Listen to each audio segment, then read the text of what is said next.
Welcome to Xanadu Gallery's RedDot podcast. I'm Jason Horsch, owner of Xanadu Gallery in Scottsdale, Arizona, publisher of RedDot blog, and your host for this podcast. This is episode 12, and today we're talking about supply, demand, and art pricing. This is a vast topic, and art pricing is a huge challenge, and it's a bit of a mystery. And I know that I'm not going to be able to answer all the great questions about art pricing, and we're not going to be able to explore every facet of this issue. But what I want to do today is start a discussion and a conversation about art pricing and especially about how supply and demand fit into this equation. And so we're going to dive right in and start talking about it. And so to begin, we have to talk a little bit about some classic economic theory. Now, before you fall asleep and stop paying attention, I'm going to keep this brief. And we're going to immediately apply it to the sale of your art, so it will be interesting. But we have to understand the basic concept. And so the basic concept is that, in essence, the lower the price for any product, the more people will demand of it. And the reason that this occurs is because if you have a consumer in a marketplace and you're trying to sell a product to this consumer, they have to decide if the price that you're asking for that product is worth the opportunity cost that's going to come to them, in parting with their money. They could buy your product, or they could keep that money and buy something else. And so if the price that you're asking for your product is too high, the consumer is going to decide, no, I'd rather hold on to this money. The money's worth more to me for what I can do with it buying something else. And so if you lower the price, you're going to have more consumers say, yeah, I think that is worth what the seller is asking, and I'm going to purchase it. And so, basically, in principle, on the demand side, you can create more demand by lowering your prices. Now, the problem with that, of course, is that the supplier for a good, the seller, is going to stop making a profit at some point. There's going to be some production cost involved in creating a product. And as soon as the price drops below the profit margin on that, suddenly it makes no more sense to produce this product. And so, on the supply side of the equation, it's the exact opposite of demand, and that is that the higher the price the marketplace can create for a product, the more supply that is going to be created, because the producer for that product is going to have more incentive to produce, higher profits and more reason to create. And so equilibrium is reached when the price reaches a point that's low enough to create demand, a good, solid, steady demand for that product, yet high enough to produce a profit for the supplier.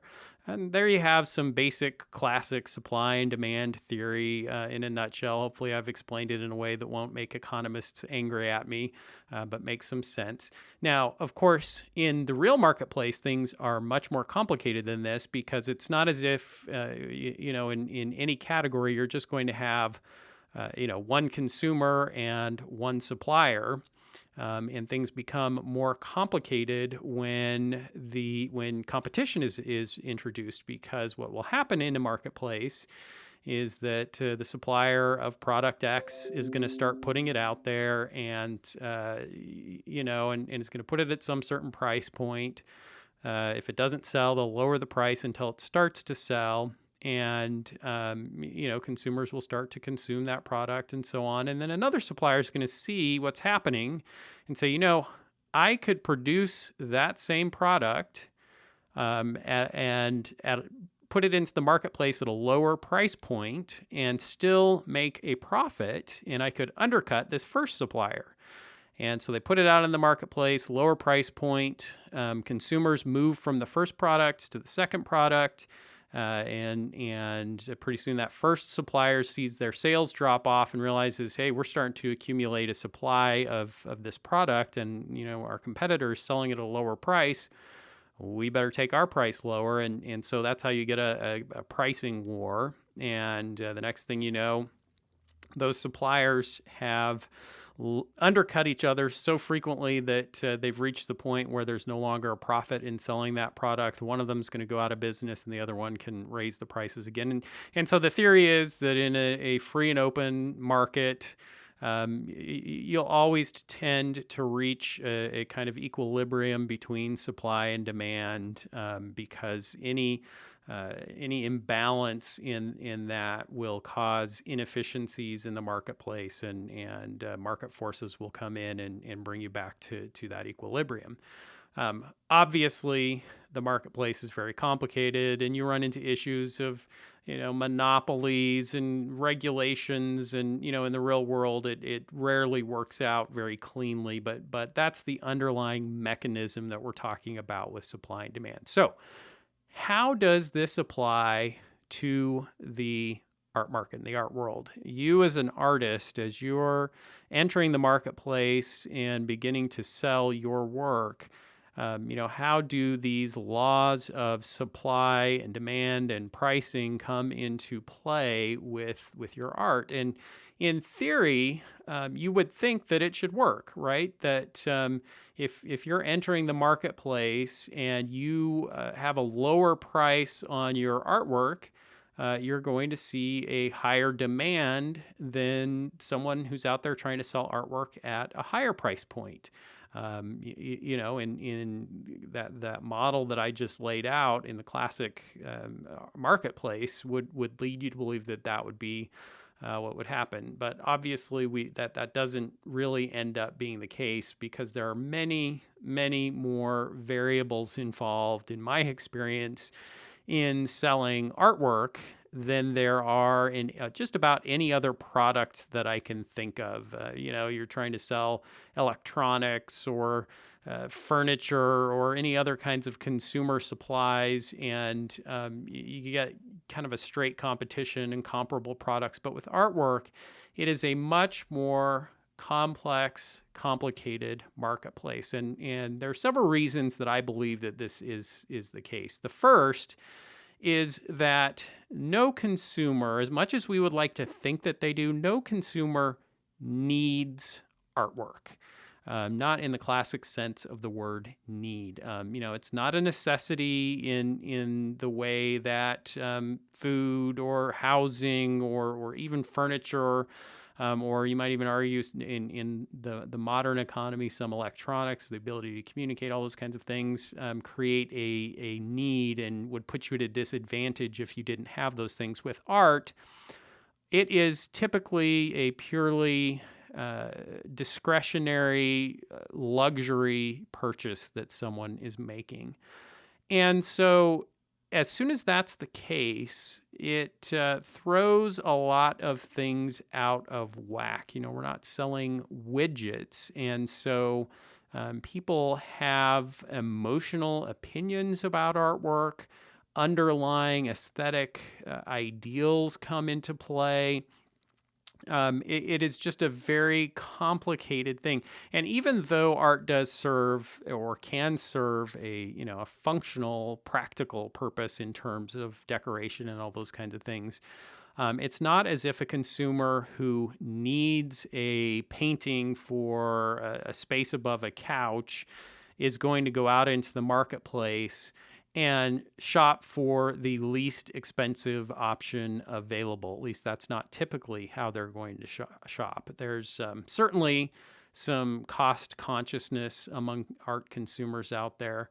But boy, there are just a lot of other factors at play for an art consumer than there are for many other kinds of buyers. And so if you think about it, I might be worried about how much money I'm spending on a piece of art, but I might also worry that if I spend too little on a piece of artwork, I might be buying something that is of an inferior quality, or that isn't going to show well in my space, or that people are going to make fun of me for having bought this piece of artwork. Ego is a big factor. Also there are art buyers out there who it is not just that they want to buy something that's going to be aesthetically, visually pleasing in their space, but they also want the experience of buying art, or maybe they want to take the path of becoming an art patron and they have an almost altruistic connection to buying art in that they want to help artists. And so in both of those cases, both egoism and altruism, there is some incentive for the buyer to spend more rather than less for various reasons. Now, at the end of the day, you probably could make the argument that all of these factors come together and really do make the law of supply and demand apply to the art world as well. That a buyer who's worried about how the artwork is going to appear to their peers or colleagues is demanding some prestige in the artwork or name recognition. And so that is what is actually being sold by the artist. It's not necessarily only the physical piece of artwork, but there are some intangible values that are being added to the artwork, and that is what is being demanded by the marketplace, and that's what the artist is supplying, and that the pricing that comes as a result of that is a function of classic economic theory. But boy, it is so hard to scientifically approach pricing of artwork and come up with some hard factors that you can point to that would tell you why artist X is selling at a certain value and artist Y's artwork is worth considerably more because of this or that factor. It's just it is very complex, and in my experience takes a lot of trial and error and a lot of market experience to come to the same kind of equilibrium in pricing that we see in the rest of the economy, and takes a lot longer because we're in so much of a smaller marketplace. So what does this mean? Well, for an artist who is new to the marketplace, pricing can be nearly impossible. Coming up with an optimal price right out of the gate based on some kind of market research that you're doing or based on economic theory that you're applying, just is almost guaranteed not to work or not to come up with an optimal price right out of the gate.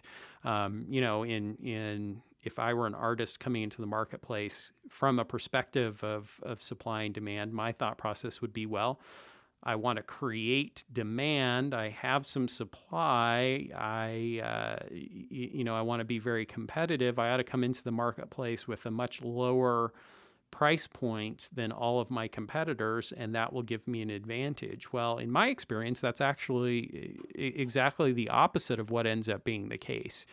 Lower price points in the art marketplace can actually be seen as a negative, not a positive, and they can hamper sales instead of helping them. Many buyers, especially if they are not seasoned collectors or don't have a strong sense of confidence in their ability to select artwork, will come into galleries or go to an art show or an art festival.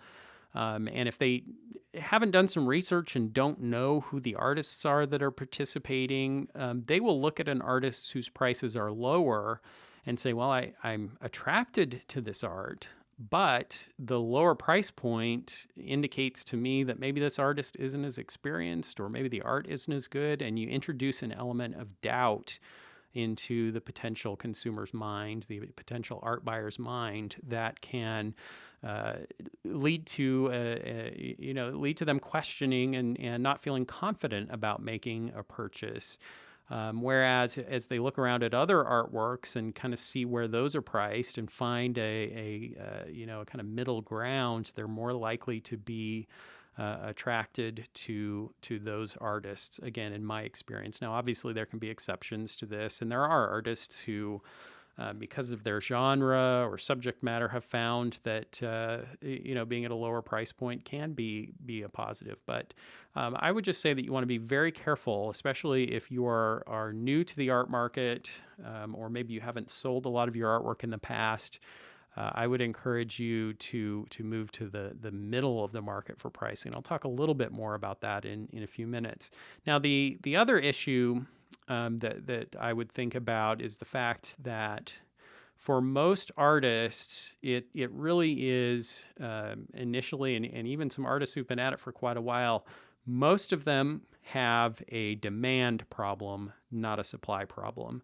And I'm sure most of you can agree with this, that as you look around your studio, you've got plenty of supply.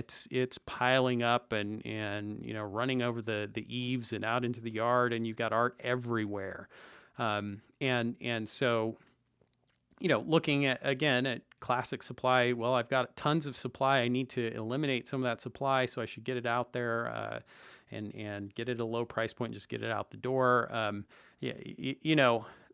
What you will find is that trying to do that, lower prices or sales or those kinds of things, it just often is very ineffective, and the underlying issue is not really that your pricing is off, but rather that you haven't found avenues of distribution that can help create the demand that you need.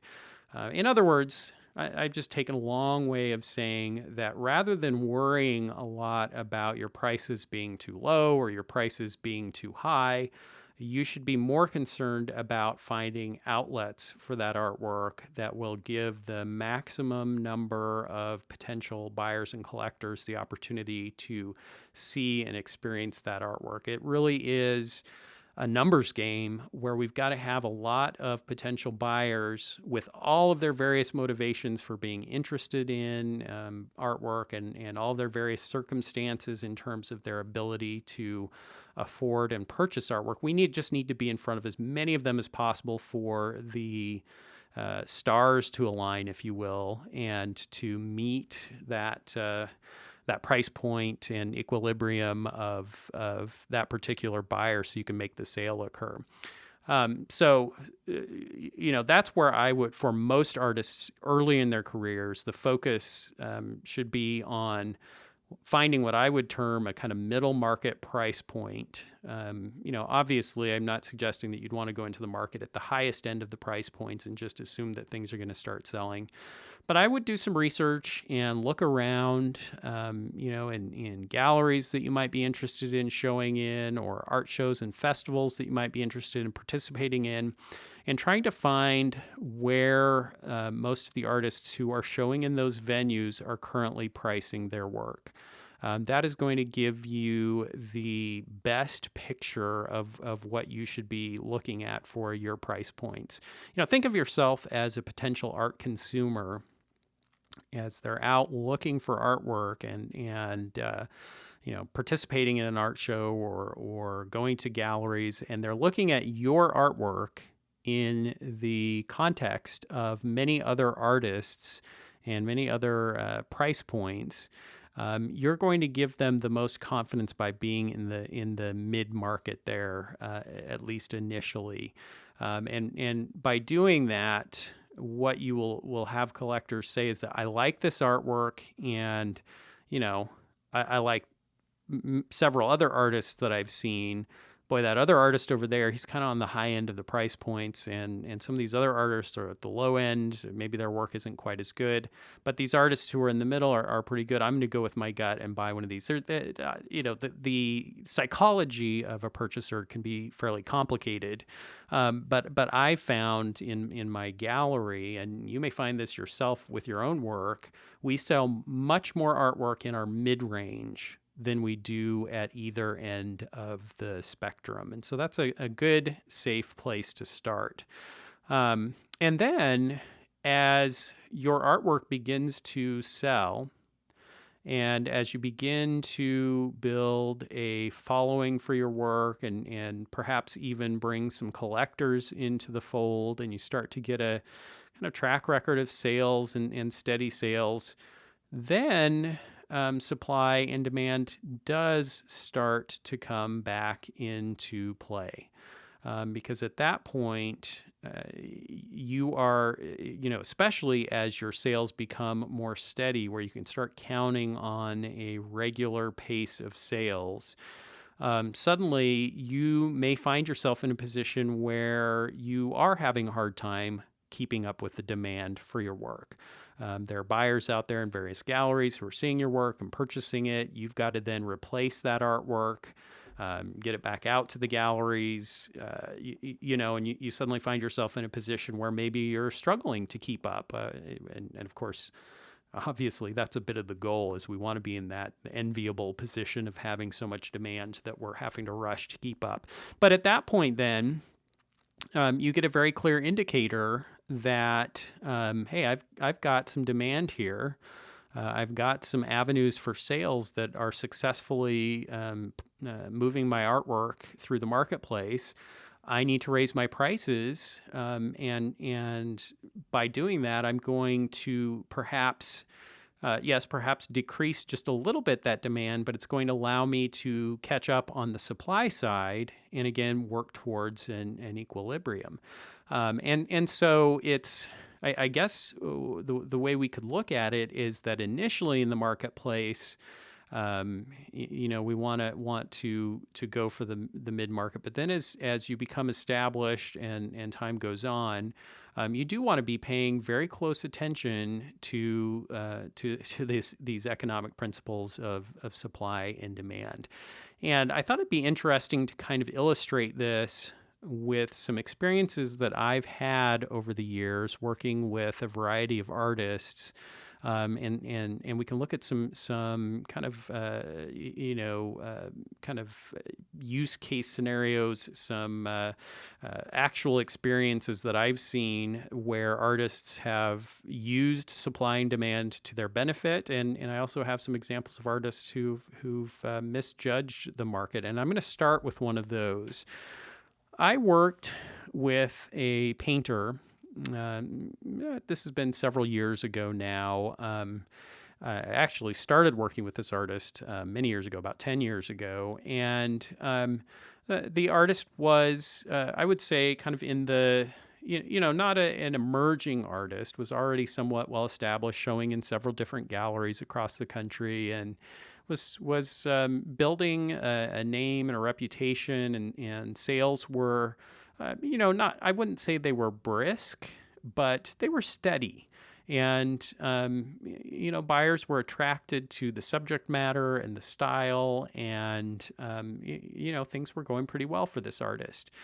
And then the artist took a trip to Art Basel in Miami, and not to participate in it, but just to see what was going on, and to have the experience of going to one of these international art fairs. And he saw what was happening there, that there were artists who were selling artworks for many, many, many times what he was. And there seemed to be just a huge demand for these artists' work. And from his perspective, they were just making a ton of money, and he realized that he would never, at his current price points, have any hope of achieving a similar level of sales or success. And so his solution to this was that when he returned from Florida, he contacted all of his galleries and said, "I'm doubling my prices. I've seen what's possible out there. I know, I now know what the art market is like, and I think we're just wasting our time selling this artwork at lower price points." And my instinct was, "Ooh, this seems like a risky proposition, but you're the artist, you set the prices, and if that's what you want me to do, that's what I'm going to do." "Oh yeah, well, my other galleries have already raised the prices. We're just going to go for this." So we did, and unfortunately, the result was that sales not only fell, they flatlined. And in fact, I am not sure. I may have sold one piece after that for this artist. And sales in his other galleries dropped off dramatically as well. And was in my opinion, detrimental to the artist's career. Now, we're going to see some other examples where that are exactly the opposite. But this is the fear, right? That if we dramatically increase prices, we're going to see a drop in the marketplace. I would argue. Well, I'm not going to make the argument yet because I'm going to show an opposite illustration of that and the right way to raise prices. I've got another artist that I have worked with for many years, and this artist is a sculptor and has experienced great success in the art market. Shows in galleries across the country, is in collections not only around the country but around the world. Established a very successful business model, distributing his artwork, producing his artwork, and sculpting is difficult because unlike painting or other media that you might work in, although of course every media has its production cost, but sculpting is particularly onerous for the artist, in that to get a piece of artwork out there, you have to create molds and castings, and you're buying commodities, bronze, and it is vastly more expensive and a huge investment in terms of capital to get your first pieces out to the marketplace.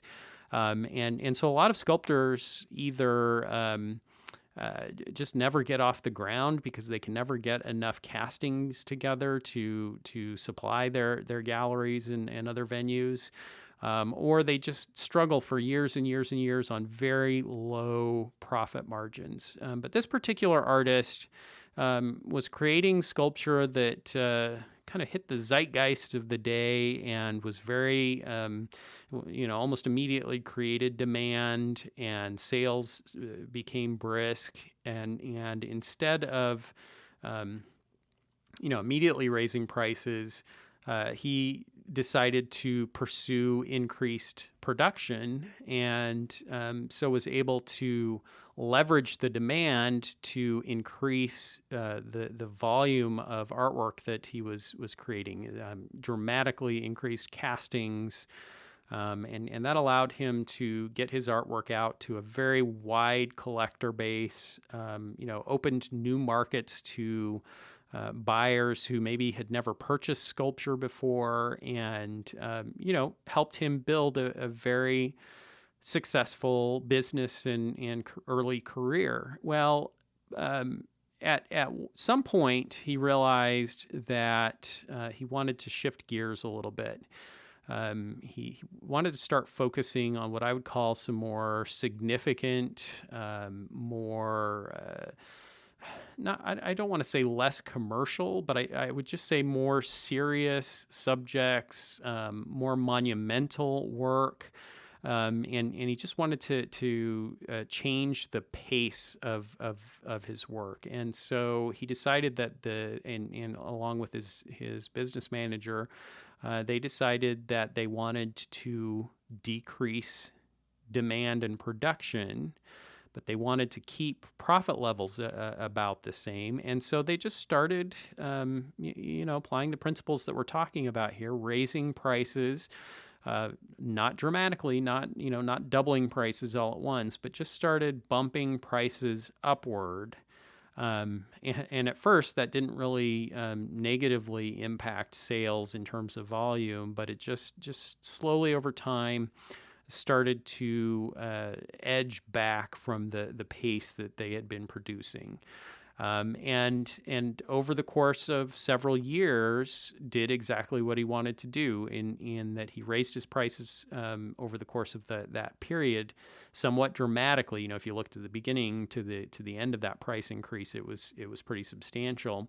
And it just, it did several things. One, it made it so that his foundry could focus on producing these more in labor-intensive, detailed, larger pieces, rather than just cranking out the other work that he'd been producing, and allowed him to slow down the pace in the studio as well. And so it worked out effectively for him. Now, what I'm not mentioning here, and on both of these artists, my painter who doubled prices, and this sculptor who slowly worked prices up, what I didn't mention was that both of them, of course, went through the Great Recession of the mid to late 2000s. And that wreaked havoc on everybody's ideas about the marketplace, and obviously because potential art buyers saw their incomes decrease. There was a great deal of uncertainty in the marketplace. Demand for all artwork just dropped dramatically, and took many, many years to return. And so, that threw a lot of chaos into the marketplace. Now, a third illustration, and this is, again, I feel an interesting one, and I'm going to contrast this one to the first artist who doubled prices after going to Art Basel. This is an artist that I took on just a couple of years ago, and he's creating something that's unique. And by the way, the reason I'm not mentioning the names of these artists or posting images and telling you, being more specific about that, is because these pricing decisions can be a little bit delicate, especially in terms of collector perception. And some of the sales figures that I'm talking about, an artist might not want specific things known, and we're going to see this especially the case with this next artist. So I'm kind of trying to speak a little more broadly rather than looking at a specific artist's experience. But I'm going to take these illustrations, and hopefully they can help us with the conversation. So this third artist that I started showing a few years ago, as I said, was doing something unique. And as we brought this artist into our gallery, there was an immediate reaction among our collectors. They loved what this artist was doing, and sales took off almost immediately.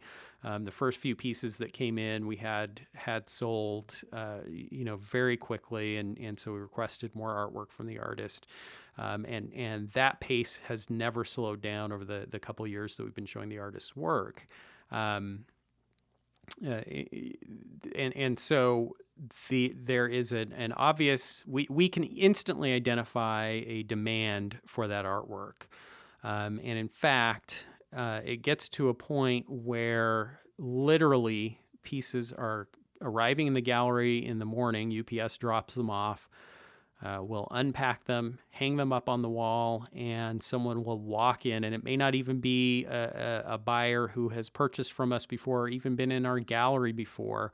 We'll buy that piece of artwork on the same day that we've unpacked it. Or the artist will ship out some pieces to us and send us photographs of the pieces, digital images of the pieces, and we'll send out an email letting our collectors know that these pieces are on their way, and we won't even have unpacked them and they will have sold. We end up just slapping a new, not quite. I was going to say slap a new label and turn around and send it out, but we do always check the artwork to make sure it's arrived safely. But basically, we would just open the box, check it, close it back up, put a new label on it, and ship it out because the demand was so strong. And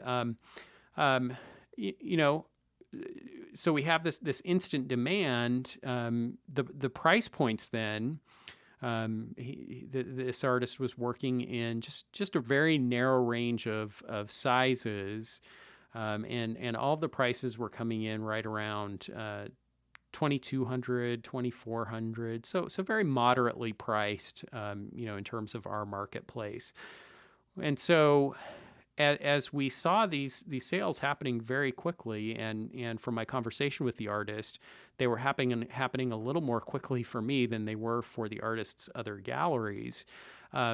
We start having a discussion about pricing, and the challenge here is that this artist has, been working for many years selling artwork and has, as every artist does, struggled to generate demand.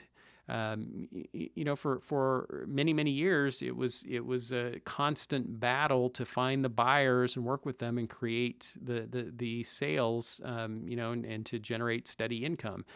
And so now that this artist has achieved the kind of demand and steady sales, there is an understandable reluctance by the artist to raise prices and risk, decreasing or destroying that demand.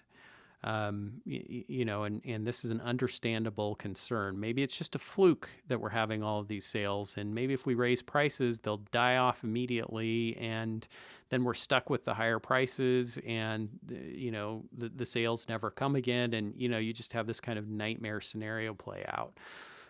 However, as time went on, and we just saw that the demand was not slackening, and in fact, the artist was starting to experience some stress of not being able to get us enough artwork because literally everything he was sending us was selling almost instantly. We realized we have got to raise prices. This is the perfect example of demand being so high and that it's impeding supply. And we want more people to be able to see the artwork. We don't want it to sell instantly. And so we started bumping those prices up. And in this case, it's an example of a fairly quick and steady rise in pricing. We went from 2,400 to 2,600. Everything kept selling out. So, a few months later, we bumped to 2,800. Still, everything sold right away. And so this last spring, we were moving towards a show of the artist's work, which, by the way, as I think about it, the artist really wanted to have a show with us. But in a lot of ways, it just almost doesn't make any sense to have a show for this artist, because the whole point of a show is to generate interest, give people an opportunity to be more engaged with the artist so that they will be more likely to purchase. Well, that wasn't our problem. We were not having any problem with people's willingness to purchase the artwork. We were having a problem with demand, and the show was almost an impediment to sales because it meant that the artist was having to hold back artwork to build up a little bit of inventory for the show. And by the time we got to the spring in the show, we had moved the prices to $3,200 for the average sized piece. And remember, it's a pretty narrow range of sizes. And so over the course of maybe 18 months or even less than that, might have even been less than that, 15 to 18 months, we had gone from 2,400 to 3,200. So an $800 increase. That's a third increase from 2,400 to 3,200. And he put together, I think it was 20 pieces for the show. We hung the show, and I would say that there was perhaps a little bit of a slowdown in the sense that, at least we could keep pieces on the wall for more than just an afternoon. We did have some pieces in the gallery, but over the course of less than a month, we sold out a 26 piece show, because this artist has still not found that equilibrium. But I particularly wanted to bring this artist into the conversation because it can show even a little bit more of the complexity of the market, in the sense that our gallery is doing incredibly well for him and selling at these higher price points, but he's showing in a number of other galleries around the country, and obviously needs to keep pricing stable. And the concern is that, maybe in these other markets, the demand isn't quite as strong, and that if he raises prices too much for these other markets, then sales drop off. And so, there's this whole other dimension of complexity in pricing when you start thinking about the broad market. And so you know, I think what we can see from these examples is just the challenges that come with thinking about that balance and the issues that you can face as an artist as demand starts to increase and you start thinking about pricing and supply and so that's the conversation I want to start today, and I'm going to give you two assignments with this podcast. And the first is that I want you to share any experiences that you have had with supply and demand. What are your biggest challenges with pricing? With creating demand for your work? Have you run into challenges keeping your supply up with the demand? What are the biggest issues that you face? So please leave a comment, share your experiences and thoughts on this topic, and share any questions that you have about supply and demand and pricing in the comments on RedDot blog. And obviously, if you're listening to this on a different podcast provider, Apple or Google or Stitcher or something like that, I would encourage you to hop over to reddotblog.com and find the post for this podcast. It'll be in the podcast section, and leave your comments there. So that's your first assignment. What has your experience been with supply and demand? Your second assignment is to share this podcast. If you found this discussion interesting, if you are intrigued by the idea of supply and demand, and if you want to encourage increased discussion, I'm hoping that a lot of the benefit that comes out of this podcast will come in the comments section as we can discuss this further. So that discussion will be enriched if you share it and we get more people involved. So please email a link for this podcast to at least 2 friends, or post a link to the podcast on your social media if you have a lot of artists or other people in the art business, in your social media feed.